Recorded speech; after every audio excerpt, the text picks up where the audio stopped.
Sur la première, 7h38, Alep, dans une tempête de neige, Alep transformée en champ de ruines par des mois de combat. L'évacuation de milliers de rebelles et civils se poursuit à Alep-Est. Et pour tenter de garantir que ces évacuations ne se passent sans incident majeur, 20 observateurs de l'ONU vont être prochainement à pied d'œuvre dans la ville martyre. Après être resté sourd des semaines durant aux interventions diplomatiques répétées, le gouvernement syrien et plusieurs parties présentes sur le terrain ont finalement accepté ce principe des observateurs de l'ONU. C'est une goutte d'eau, évidemment, une goutte d'eau dans un océan de malheur, peut-être, pour atténuer notre culpabilité, mais une goutte d'eau qui peut compter. On va parler d'Alep, de la Syrie et d'autres sujets, cette question d'espionnage aussi qu'on abordait il y a un instant, espionnage d'Amnesty, avec la directrice d'Amnesty en Suisse, Manon Chic. Bonjour. Bonjour. Merci beaucoup d'être avec nous jusqu'à 8h dans notre studio lausannois. Amnesty qui se bat aux côtés de bon nombre d'autres organisations afin que le Conseil de sécurité de l'ONU autorise le déploiement d'observateurs à Alep. C'est chose faite, on va envoyer 20 personnes. La communauté internationale a aussi obtenu gain de cause. 20 personnes, c'est peu, mais ça va compter quand même. Que vont pouvoir faire ces personnes, ces 20 observateurs de l'ONU sur le terrain? Alors c'est important qu'il y ait ces observateurs. Effectivement, c'est la première fois, je dirais, depuis le début du soulèvement populaire en Syrie en 2011 que le Conseil de sécurité prend enfin une décision. Voilà, c'est une décision effectivement qui paraît microscopique, mais on peut déjà s'en réjouir.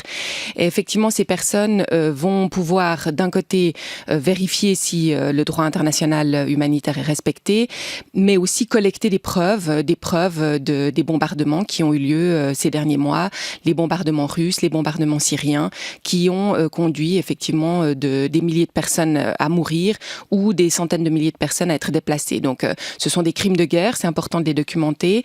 Les observateurs vont sans doute travailler main dans la main avec la commission d'enquête sur la Syrie, et on peut espérer peut-être dans, je ne sais pas, 2 ans, 5 ans, 10 ans, que des personnes soient un jour traduites en justice pour avoir autorisé la mort d'une population civile dans la ville d'Alep.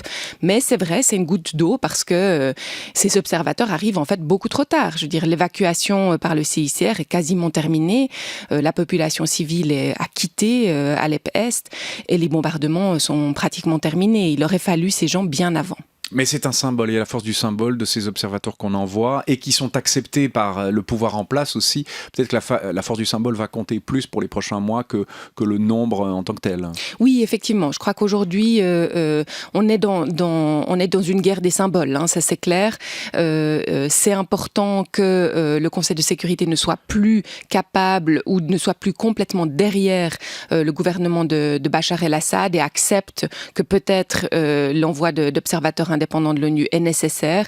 Et donc, je crois que ça, c'est vraiment un premier pas qui peut-être pourrait, à l'avenir, arriver vers d'autres pas qui seraient de reconnaître les responsabilités. Bien sûr, les groupes armés ont commis des crimes innommables et ces crimes, nous les avons aussi documentés, hein, par exemple en enlevant des civils, en les exécutant de façon sommaire. Mais je rappelle quand même que sur les 300 000 morts de la guerre en Syrie, le gouvernement de Bachar el-Assad est responsable d'une très grande majorité de ces morts et d'une immense majorité des personnes disparues ou qui se trouvent aujourd'hui en prison et qui sont torturées.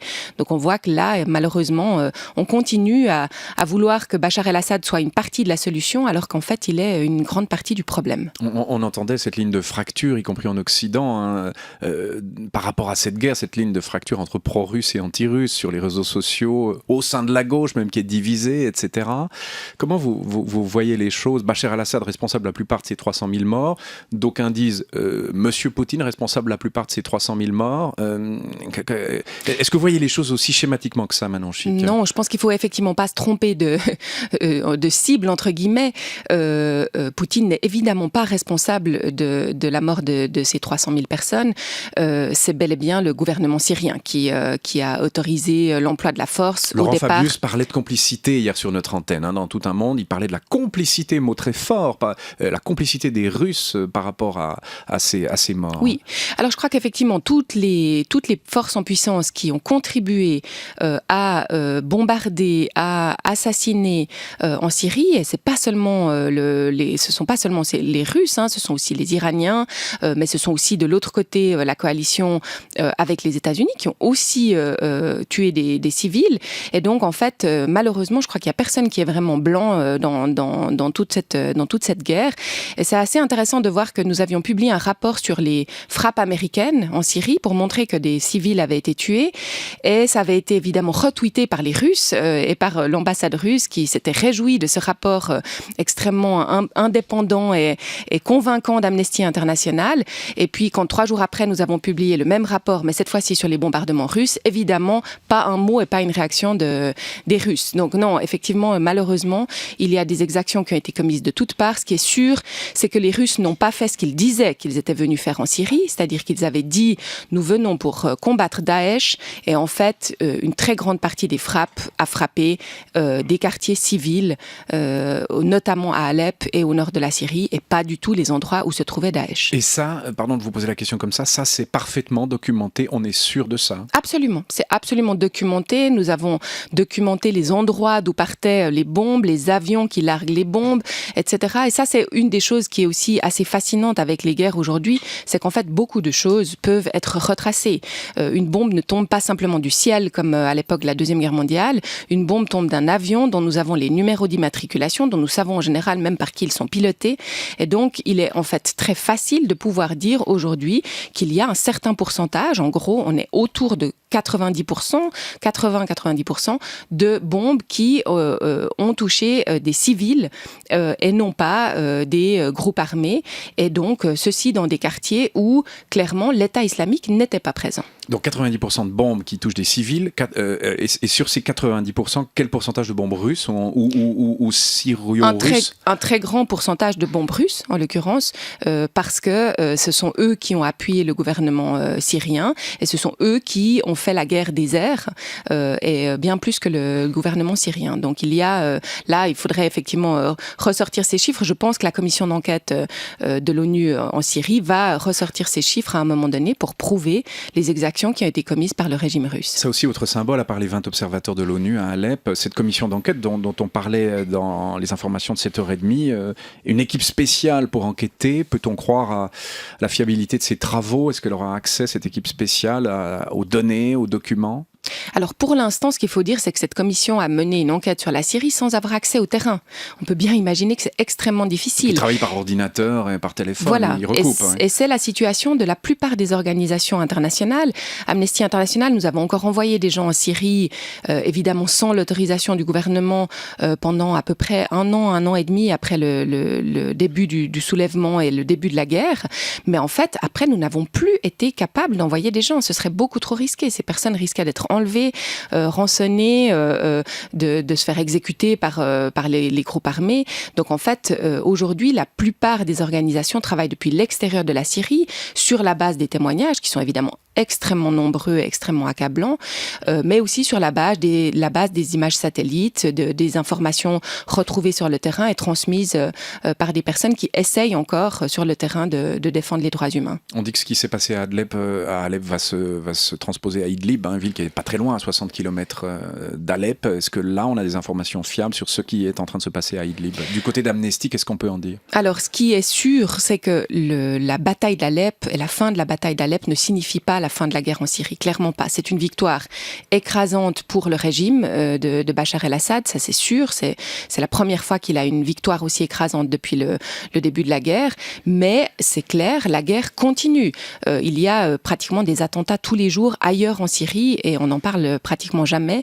Idlib aujourd'hui est sans doute une des prochaines cibles. Pour l'instant, c'est pas la cible qui est directement victime de bombardements parce que les bombardements se concentraient effectivement sur Alep, mais il y a fort à craindre que des personnes qui ont fui des bombardements d'Alep se retrouvent peut-être dans une ville où ils vont de nouveau être bombardés. Manon Chic, c'est vrai qu'on assiste à ça de manière un peu impuissante, non pas indifférente, mais impuissante. Et puis après, on a tous nos avis politiques, on le disait, pro-russe, anti-russe, etc. Qui doit faire quoi, qui peut faire quoi. La Suisse, par exemple, qu'est-ce qu'elle peut faire très concrètement pour aider les populations concernées? Dans un papier d'opinion que je relaye, que vous avez écrit il y a quelques jours, vous Vous dites qu'on ne peut pas sauver Alep vu d'ici, mais qu'on peut faire davantage que détourner les yeux. Manon Chic, qu'est-ce qu'on peut faire ? Alors, la Suisse peut clairement jouer un rôle, elle le joue d'ailleurs, déjà régulièrement en augmentant les budgets d'aide aux personnes qui sont réfugiées dans les pays aux alentours de la Syrie. On parle de millions de personnes qui ont rejoint des pays comme la Turquie, le Liban, la Jordanie, où ces pays sont évidemment bien incapables de prendre en charge ces personnes. Donc, on a très souvent, malheureusement, des enfants qui ne sont pas scolarisés, des personnes qui sont désespérées, des gens qui sont blessés. La Jordanie a bloqué sa frontière avec la Syrie pour empêcher les gens de continuer à arriver. 90% des réfugiés en Jordanie, donc sur les 700 000 réfugiés, 90% de ces réfugiés syriens sont en dessous du seuil de pauvreté. Donc on imagine bien les conditions épouvantables de ces personnes. Et en même temps, eux ont réussi à sauver leur vie, en comparaison avec d'autres personnes déplacées à l'intérieur de la Syrie qui, elles, continuent à craindre pour leur vie. Donc la Suisse, ce qu'elle peut faire, c'est évidemment aider les personnes dans les camps. Elle le fait, via de l'aide humanitaire. Elle aide aussi via le CICR directement en Syrie à essayer d'évacuer les civils, et c'est extrêmement important de le faire aujourd'hui. Mais la Suisse peut faire plus en termes d'accueil. Il y a quelques années, il y a eu pendant quelques mois, environ 3 mois, l'ouverture du regroupement familial pour les Syriens qui vivent en Suisse. Ça a permis de faire venir quelques milliers de personnes. Ça, c'est les parents et les enfants essentiellement. Voilà. Alors à ce moment-là, ils avaient ouvert, le gouvernement suisse, à la famille large, la famille élargie pendant 3 mois, et ça a permis de faire effectivement venir quelques milliers de personnes en Suisse qui ont pu de cette manière fuir le conflit en Syrie. Aujourd'hui, le regroupement familial est vraiment de nouveau complètement limité aux enfants et aux parents. Oui. Donc ça veut dire que moi je discutais avec une réfugiée syrienne qui me disait voilà, je me suis occupée depuis le début de la guerre des 4 enfants de ma sœur qui est morte et son mari est mort sous la torture en prison. Ce sont presque mes enfants. Elle s'en est occupée pendant 4 ans. Elle est réfugiée en Suisse. Elle n'a pas le droit de faire venir les 4 enfants de sa sœur. Donc il faut ouvrir les vannes, c'est ce que vous nous dites. Il faut ouvrir les vannes. Il faut permettre à des gens comme elle de prendre en charge ses neveux et de leur offrir, si possible, ici, une scolarisation, une vie un peu meilleure que celle qu'ils pourraient avoir dans des camps et, si possible, ensuite qu'ils contribuent à reconstruire la Syrie. Ouvrir les vannes non plus aux seuls parents et aux enfants, mais aux neveux, nièces, etc. et familles élargies, comme on l'a fait temporairement il y a quelques temps, c'est ce que vous demandez.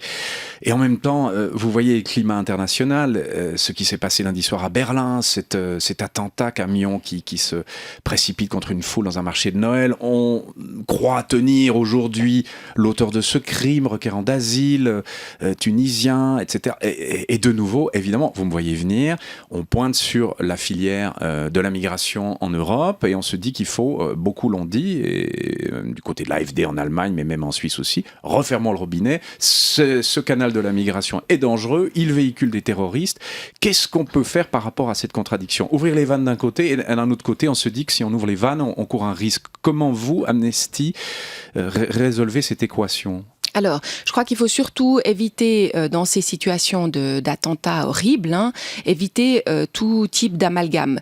La grande majorité, je peux même dire quasiment l'essentiel des réfugiés qui arrivent et qui sont arrivés jusqu'en Europe, ce sont pas des terroristes, ce sont des gens qui fuient le terrorisme.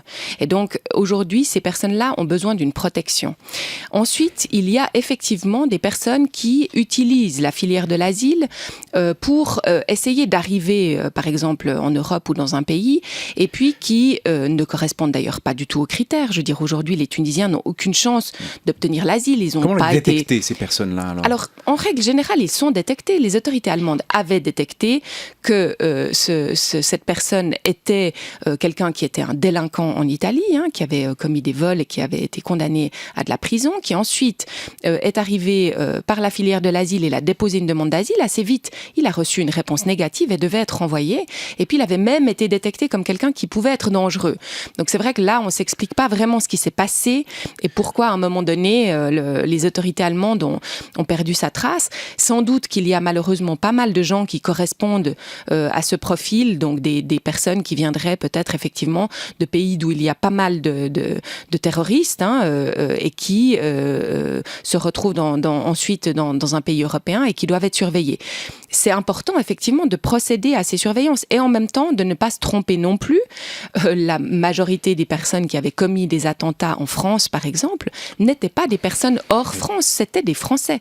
Donc je crois que c'est aujourd'hui important de cibler les personnes qui se sont radicalisées et de les surveiller, et non pas de croire qu'il faut surveiller des milliers de Syriens qui n'ont absolument rien à se reprocher et qui sont eux-mêmes atterrés par ce qui se passe et par ces attentats.